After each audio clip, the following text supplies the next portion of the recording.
ഓരോ ഡ്രസ്സിനും ഓരോ കഥ പറയാനുണ്ടാവും. അതുപോലെ ഈ ഡ്രസ്സിനെ കുറിച്ച് എനിക്കൊരു കഥ പറയാനുണ്ട്. ഞാനിപ്പോൾ അപ്ലോഡ് ചെയ്യുന്ന പല വീഡിയോസും ഒത്തിരി നാൾ മുന്നേ എടുത്തിട്ടുള്ളതാണ്. സമയം കിട്ടുന്നതനുസരിച്ച് ഇതുപോലെ പോസ്റ്റ് ചെയ്യുന്നതേ ഉള്ളൂ. മൂൺ ഗോഡസിൻ്റെ ഈ ഒരു റെഫറൻസ് പിക്കുമായിട്ടായിരുന്നു കസ്റ്റമർ എൻ്റെ അടുത്ത് വന്നിട്ടുണ്ടായിരുന്നത്. ഇതൊരു 2 ടോപ്പായിട്ടാണ് വരുന്നത്.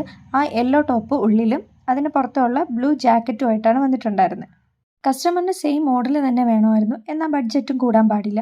അപ്പോൾ ഞാൻ നോക്കിയപ്പോൾ അതിലുള്ളൊരു സൊല്യൂഷൻ എന്ന് പറയുന്നത് 2 ഡ്രസ്സായിട്ട് ചെയ്യുമ്പോൾ എന്തായാലും 2 ഡ്രസ്സിൻ്റെ പൈസ മേടിക്കണമല്ലോ. അപ്പോൾ അതിനെ രണ്ടിനെയും കൂടെ ചേർത്തിട്ട് ഒരൊറ്റ ഡ്രസ്സായിട്ട് ചെയ്യാമെന്ന് വിചാരിച്ചു.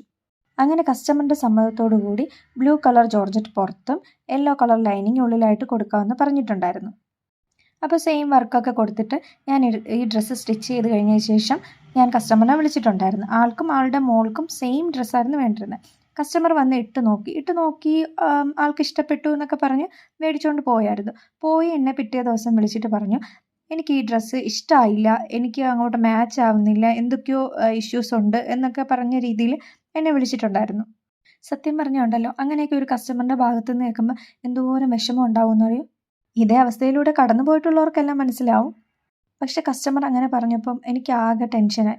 ഞാൻ തന്നെ കസ്റ്റമറിനോട് പറഞ്ഞു, നമുക്കതിൽ എന്തെങ്കിലുമൊക്കെ ഒരു പരിഹാരം കണ്ടെത്താമെന്ന്. അപ്പോൾ അവർ പറഞ്ഞു, എങ്ങനെയും ഒന്ന് ഒരു ഹെൽപ്പ് ചെയ്യുമോ, എങ്ങനെയും ഇതിനെ ഒന്ന് റെഡിയാക്കി തരുമോ, എന്തെങ്കിലും നല്ല രീതിയിൽ ചെയ്യാൻ പറ്റുമോ എന്നൊക്കെ ചോദിച്ചപ്പോൾ ഞാൻ പറഞ്ഞു, നമുക്ക് ആ യെല്ലോ ലൈനിങ് മാറ്റിയിട്ട് നോർമൽ ടോപ്പ് പോലെ ബ്ലൂ ലൈനിങ് തന്നെ കൊടുക്കാം. ആ മുകളിലെ യോക്ക് പോർഷനിലുള്ള യെല്ലോ മാത്രം ഇരിക്കട്ടെ, ബാക്കിയുള്ളത് നമുക്ക് മാറ്റി ബ്ലൂ കളർ കൊടുക്കാമെന്ന്. തൊട്ടടുത്ത ദിവസത്തെ വെഡ്ഡിങ്ങിനായിട്ടായിരുന്നു അവർക്ക് ആ ഡ്രസ്സ്.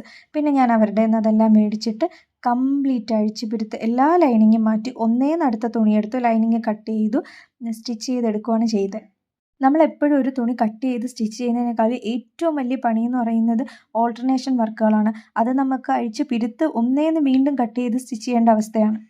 ഞാൻ പുള്ളിക്കാരിയോട് ആദ്യമേ പറഞ്ഞിട്ടുണ്ടായിരുന്നു, ഇത് മാച്ച് ആവോ, ഇത് ആ വീഡിയോയിൽ കാണും പോലെയൊന്നും ആയി വരത്തില്ല, ചിലപ്പം വീഡിയോയിൽ പല രീതിയിലുള്ള എഫക്റ്റും കാര്യങ്ങളൊക്കെ തന്നിട്ടായിരിക്കും നമ്മൾ കാണുന്നത്, അതുപോലെ ആവണമെന്നില്ല നമുക്ക് ഇടുമ്പോഴെന്നൊക്കെ പറഞ്ഞപ്പോൾ ആൾക്കതൊന്നും പ്രശ്നമില്ല, സെയിം തന്നെ മതി എന്നുള്ള പറഞ്ഞതിൻ്റെ പേരിലാണ് ഞാൻ അങ്ങനെ തന്നെ ചെയ്തിട്ടുണ്ടായിരുന്നത്. എനിക്ക് ആക്ച്വലി ആ ഡ്രസ്സ് അപ്പോഴേ ഇഷ്ടപ്പെട്ടിട്ടുണ്ടായിരുന്നില്ല.